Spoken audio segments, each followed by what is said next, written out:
I rent a crooked lake cabin with my roommate Evan because it's cheap and the landlord throws in a canoe and a porch light that never quite dies. It flickers like a tired eye that refuses to close. The first night, I mapped the creeks the way Evan maps exams. 2 boards by the kitchen that bark if you put your heel down. 1 whispering strip along the hall where you have to slide your foot like you're bowing. Our rules grew from that. Lock the deadbolt and chain by 10. Phone charges in the bowl by the door so we don't lose it. Porch light stays on because the road is a black mouth and deliveries come late. Evan breaks rules like they're ice on a puddle, harmless to step through. On Thursday, I get home at 1:58 a.m. to find the bowl empty and the chain dangling. Evan's doors closed and breathing with quiet music. I relock, pocket my irritation and heat soup, listening to water nibble the posts under the porch. At 2:13 a.m., someone knocks 3 times. Flat, practical, like measuring wood. Through the peephole, I see a man's face too close. Beard clipped, eyes bright and red-veined as if he's been crying into wind. He doesn't step back when I say, "Wrong place." He says, too warmly, "Evan said I could crash. Truck died." I don't know a friend who calls my roommate after midnight. I tell him, "Hold on," and text Evan, "No read." The man waits with a gentle patience that feels trained. He angles his head like he can hear my socks on the creek map. He knows where the camera is because he never looks up into it. He adds, "We met at the lot.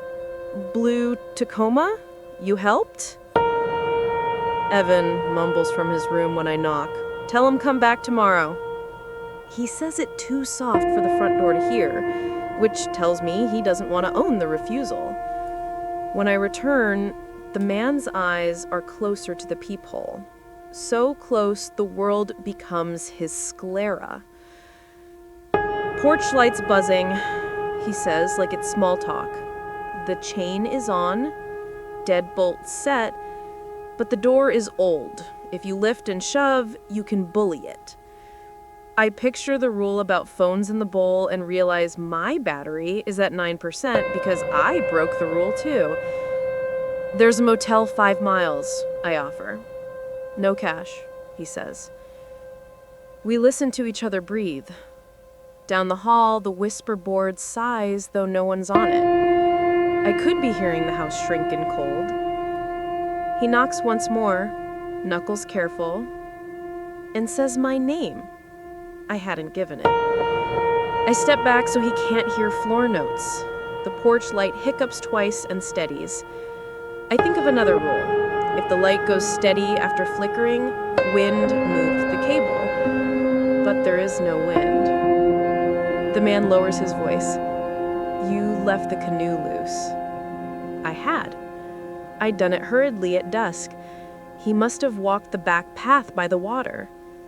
I imagine him tangling the line, reading our lives through windows, choosing the moment he sounded like a favor coming due.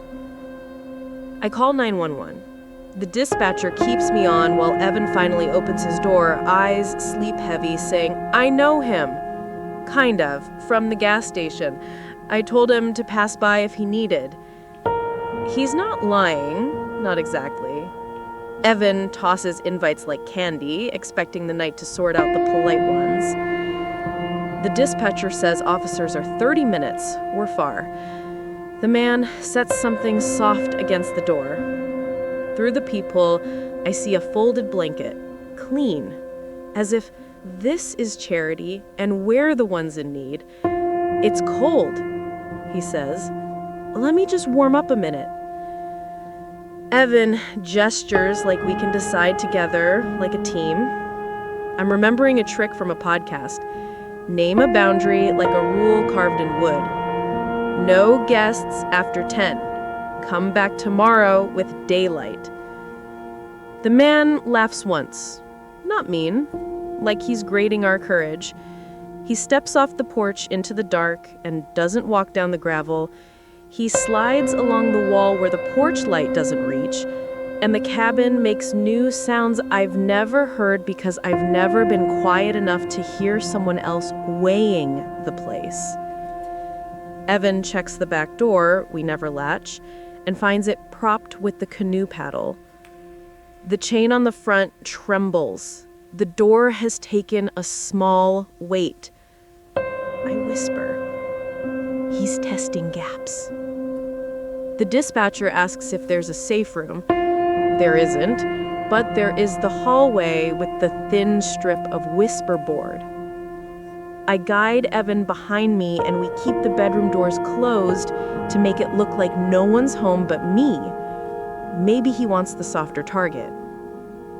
The porch light dims and steadies bright, dims again, like a code I don't know.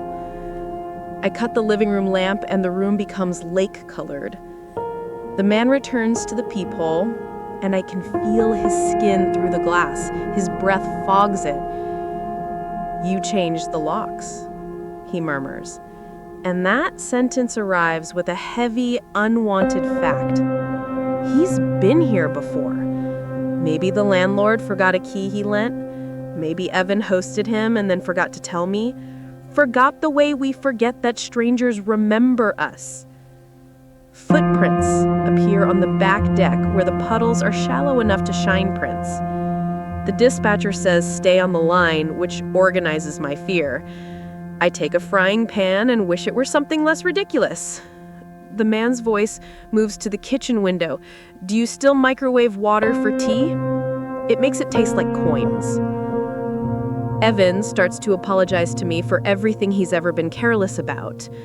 The apology sits between us like an unhelpful pet. I wait by the whisper board, and when his shadow swallows the window, I flick the porch light off at the switch. The cabin inhales darkness.